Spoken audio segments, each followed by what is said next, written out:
time to take a look at one big thing facing the Tampa Bay Buccaneers this offseason, and it's Baker Mayfield. Sometimes you get into this lucky situation where you're able to get the right fit at the right time. When I talked to Baker at the Super Bowl, he made it clear that when he was with the Browns, he felt the weight of the world and the organization everywhere he went.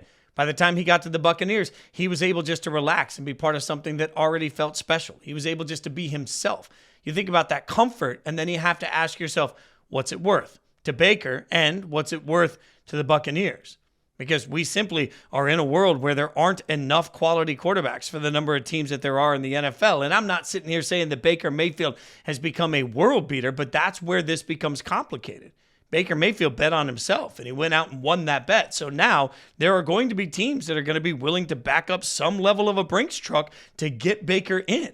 What are the Buccaneers willing to do? Because you simply don't want to restart. Think of all of the things Baker Mayfield had to deal with. The pressure of replacing Tom Brady, right? Coming into this situation. The pressure of knowing that this was a lifeline for his career. And then he played the way he did.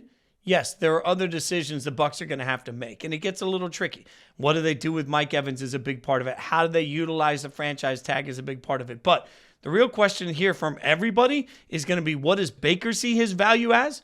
And then conversely, what does Tampa Bay see his value as? This simply doesn't look like one of those situations that we see in the rumor mill where somebody thinks they're going to make 40, 50, 60 million dollars. But supply and demand means Baker's going to have suitors. And supply and demand means Tampa Bay's going to have to be ready for that. The question is, will they overspend if they have to, or are they prepared to go back to the drawing board at the quarterback position? No position is bigger in sports. No question is bigger for Tampa Bay this offseason.